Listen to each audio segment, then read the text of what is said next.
Pessoal, que o mundo é das mulheres, todo mundo sabe, né? Aqui, pelo menos, o canal do Sindicato dos Bancários de Bauru Região, a gente tem plena convicção disso, né? Tanto que mais da metade da nossa diretoria é composta por mulheres, e nós estamos defendendo aqui na eleição da Cacique, que vai até segunda-feira, dia 25, uma chapa que metade dos representantes são mulheres e que a cabeça da chapa é a Cris Garbinato, como diretora do Plano de Saúde e Relacionamento com Clientes, também é mulher e uma excelente representante. A gente tem muita segurança em fazer a campanha para ela.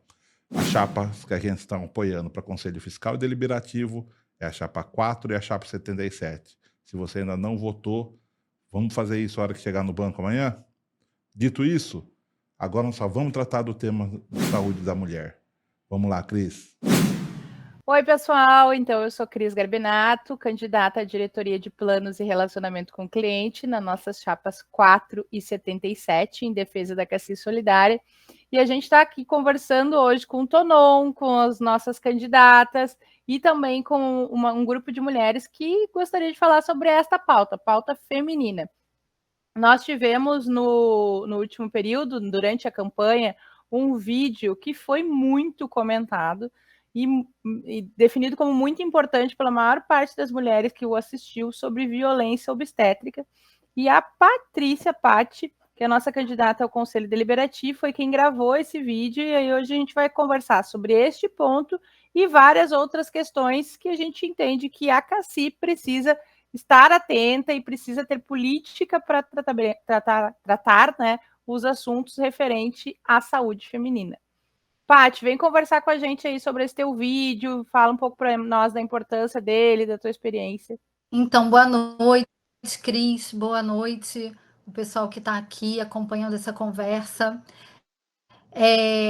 Então, eu acho muito importante a gente estar debatendo aqui política de saúde para as mulheres em todas as fases da sua vida, né? Eu milito no movimento feminista há muito tempo, há muitos anos, e há um tempo atrás, a discussão que eu trouxe naquele vídeo sobre violência obstétrica, ela não era muito debatida, não se discutia sobre essa questão, né? E de uns anos para cá, a gente vem debatendo como esse sistema médico, né, que a gente está,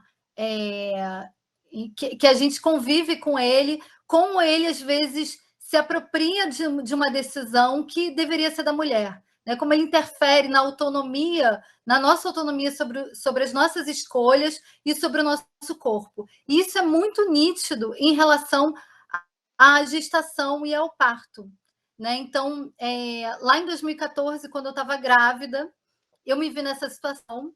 Eu queria muito um parto normal, e a realidade do sistema privado de saúde, né?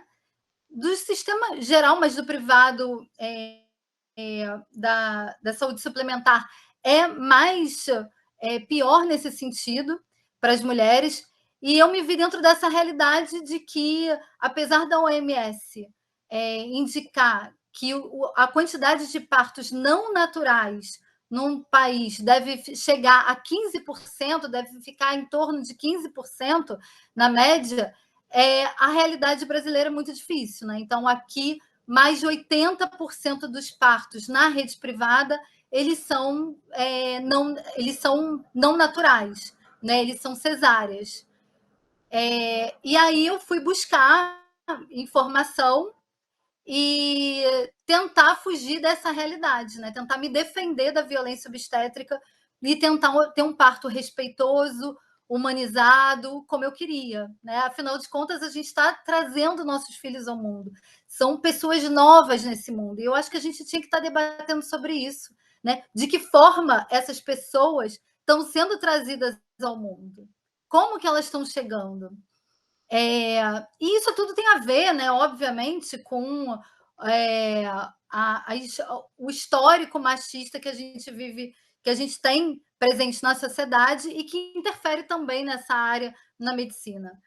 Enfim, eu acabei tendo meu parto com uma obstetra fora da Cassi e pedi um reembolso, que foi muito aquém do que eu gastei, né? Mas tive um parto natural, respeitoso, humanizado, e que foi maravilhoso e que foi fundamental, inclusive, para que eu vivesse de outra forma o puerpério, que é aquele período pós-parto que a gente precisa, inclusive, conversar sobre isso também, né? Que a gente não trata sobre isso.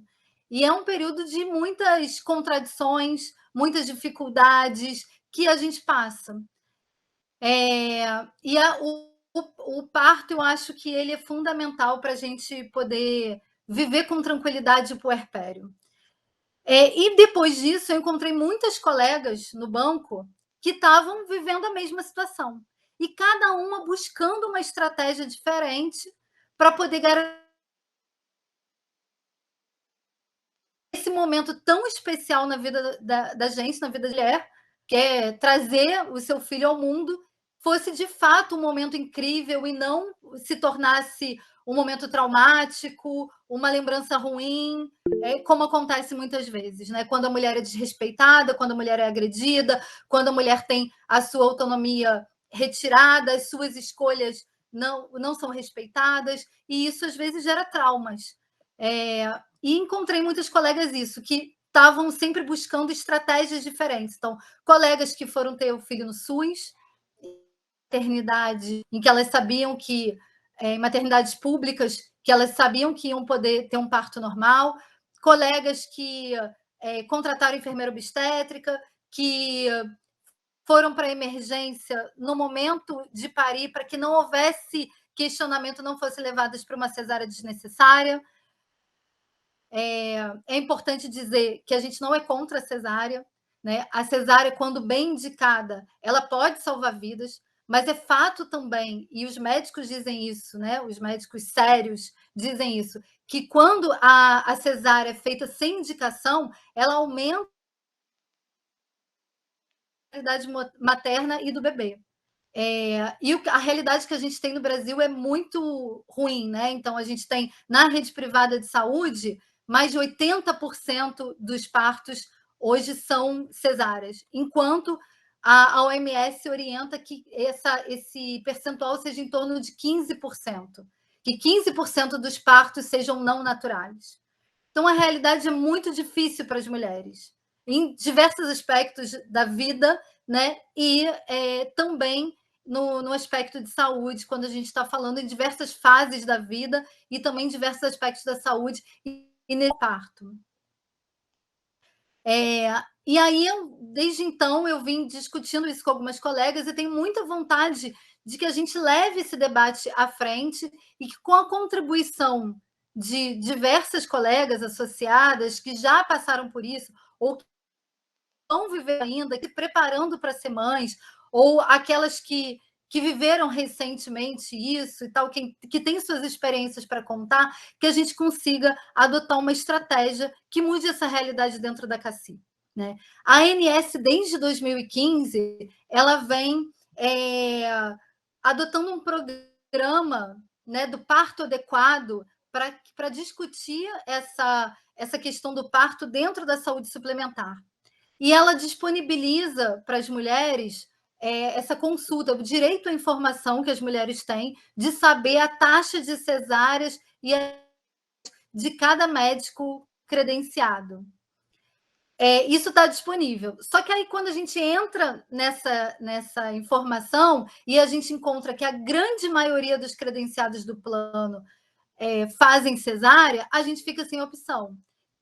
Então, a gente precisa buscar outras estratégias, que é isso que eu tenho visto diversas colegas fazerem, como eu fiz também. E aí, a ANS, ao mesmo tempo que ela disponibiliza essa informação por médico, né, por hospital e tal, ela também disponibiliza essa informação por plano. Então, é muito interessante a gente pegar essa informação. Eu entrei lá nesse painel, é um painel de indicadores de atenção materna e neonatal da ANS. O último dado que tem disponível é de 2021.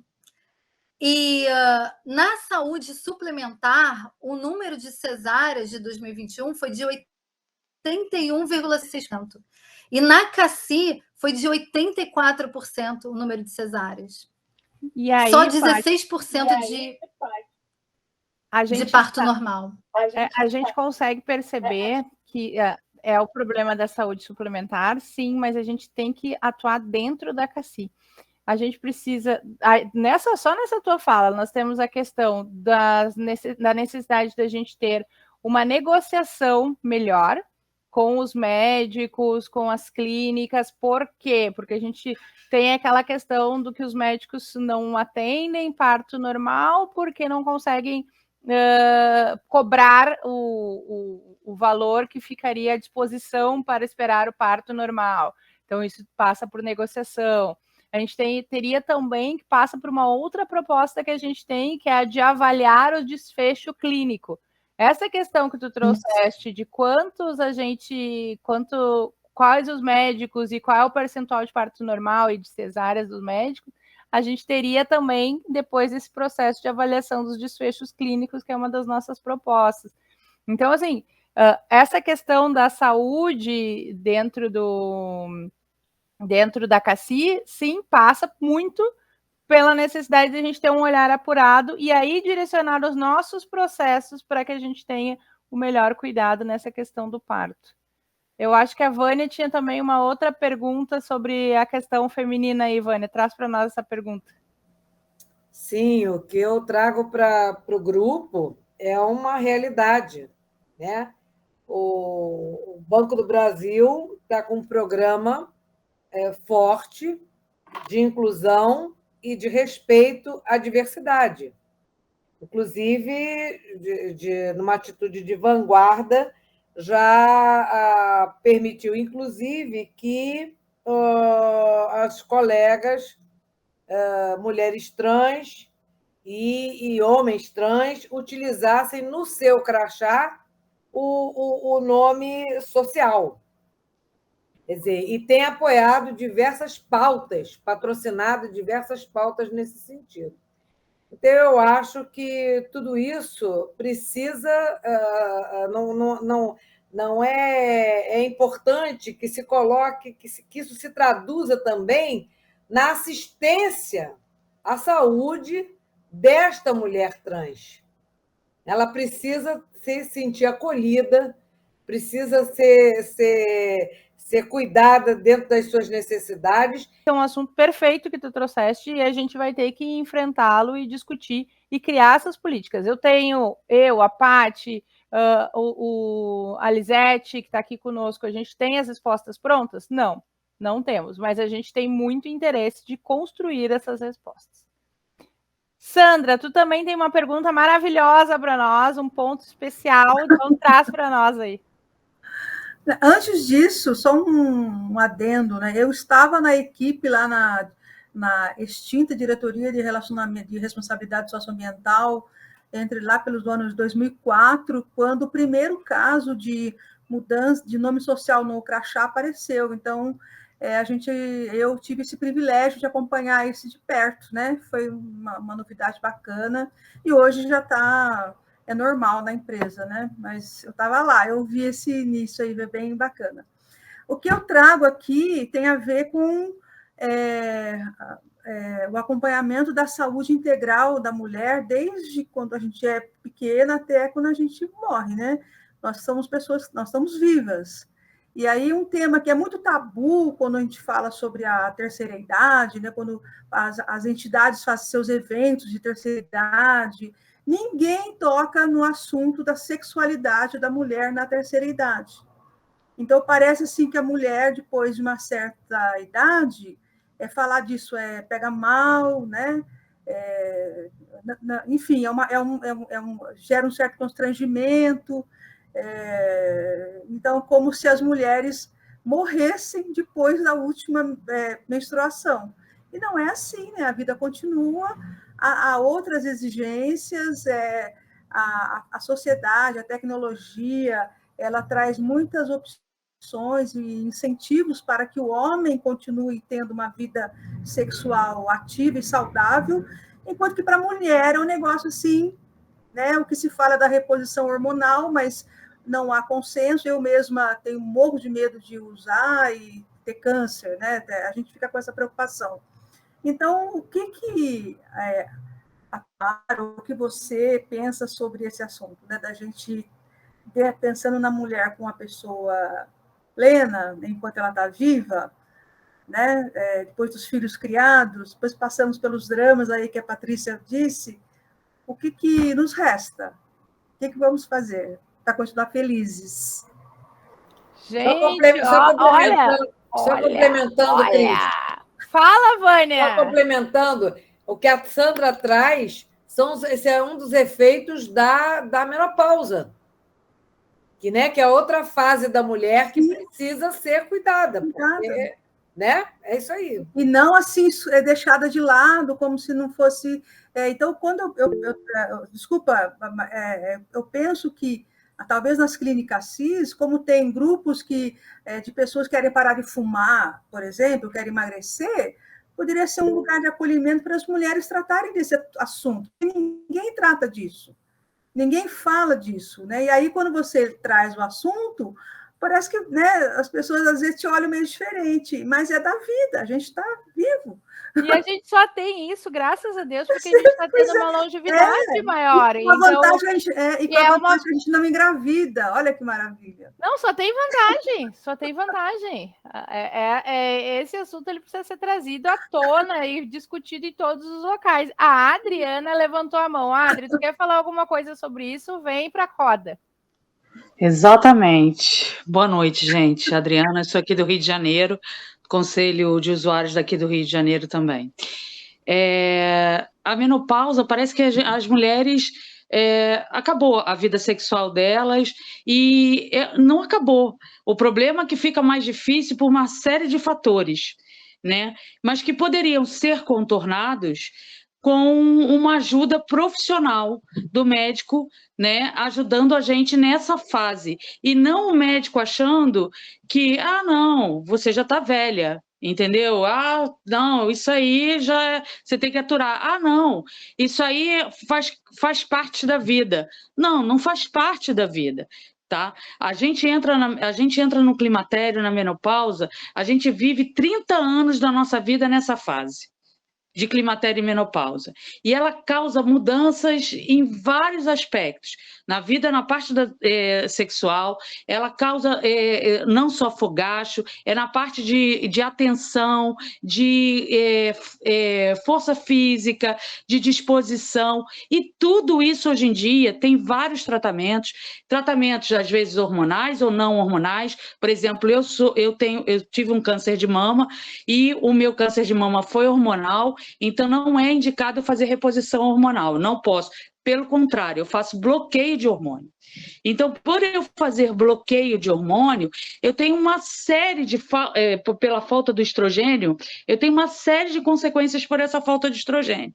Até a questão da parte sexual e da parte da incontinência urinária, que poderia ser resolvida com fisioterapia pélvica, que é difícil de se conseguir credenciado pela CACI, e também laser íntimo, que é considerado, o laser íntimo é considerado rejuvenescedor. Isso não é rejuvenescedor, isso é garantir uma vida ativa para a mulher sexualmente e uma vida sem ela precisar usar fralda. Entendeu? É isso que é necessário. A gente tem que ter alguém para ter um tratamento, um cuidado, porque pelos números que eu vejo, a quantidade, pelo menos aqui no Rio de Janeiro, de mulheres na CACI acima dos seus 35, 40 anos é grande. É grande. Que já está entrando nessa fase da menopausa, já está vivenciando o climatério e que precisa de cuidados, que precisa desse olhar. Só isso. Perfeito!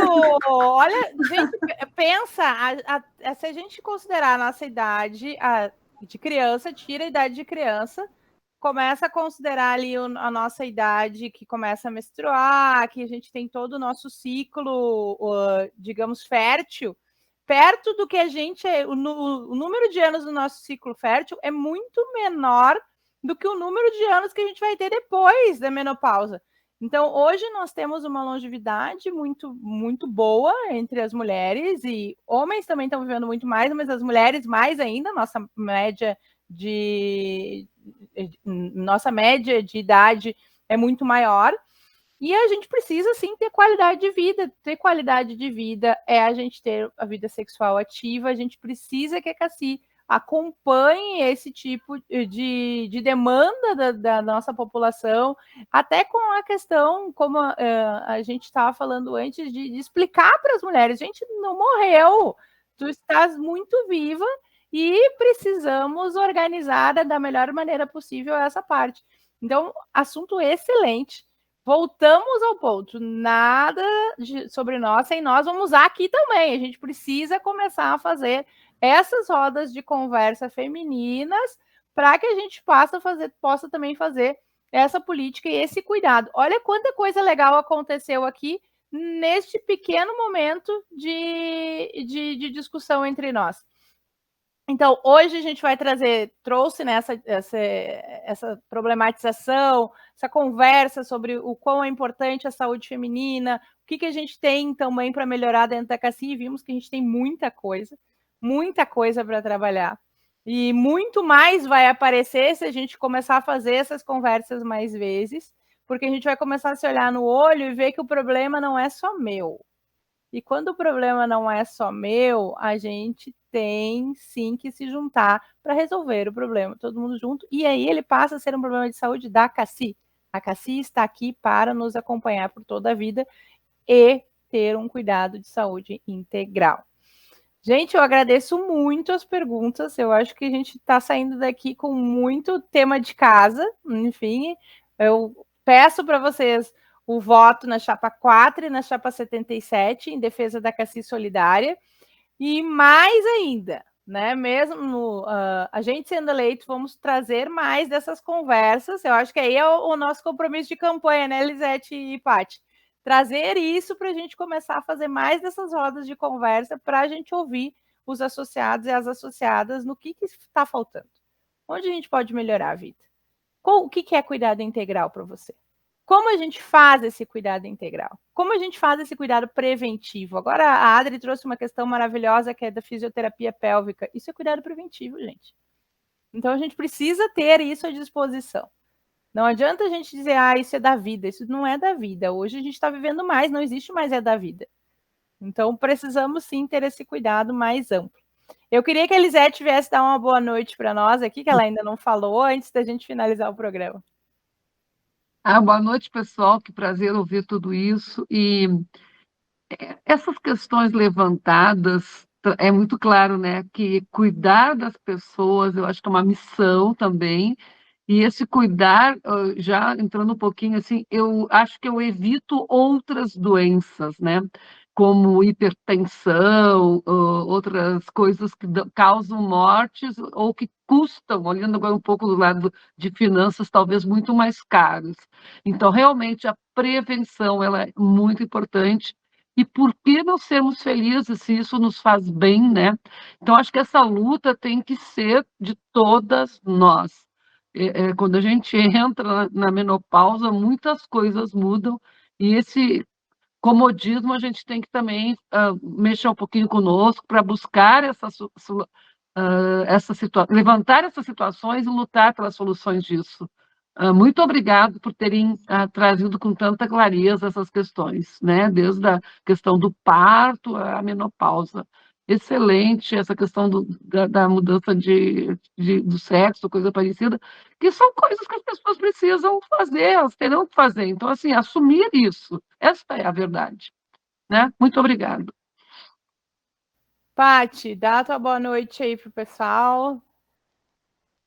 Então, acho que o fundamental é isso, né? A gente construir um mandato democrático, participativo, em que a gente tire as políticas de saúde junto com os associados, com as associadas, né? Refletindo as necessidades de cada grupo. Eu acho que esse é um princípio que a gente tem que levar com a gente, né? E isso é solidariedade também, né?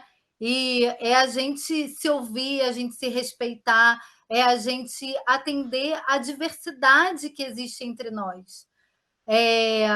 Eu acho muito legal a gente ter escolhido o símbolo da nossa chapa, né? E eu tenho falado isso nos locais de trabalho, que a CACI ela só é viável, esse projeto maravilhoso que é a CACI, que cuida da gente né, de todos os associados há 80 anos e que a gente quer que dure mais 80 e mais 80 e mais 80, cuidando da gente a vida inteira, né? Ela só é viável debaixo do guarda-chuva da solidariedade, debaixo do guarda-chuva de todo mundo debaixo desse guarda-chuva com os mesmos direitos, né? Protegido pelo guarda-chuva dos mesmos direitos. Só assim a CACI é viável, né? A gente levar adiante esse projeto. Obrigada, mulheres maravilhosas.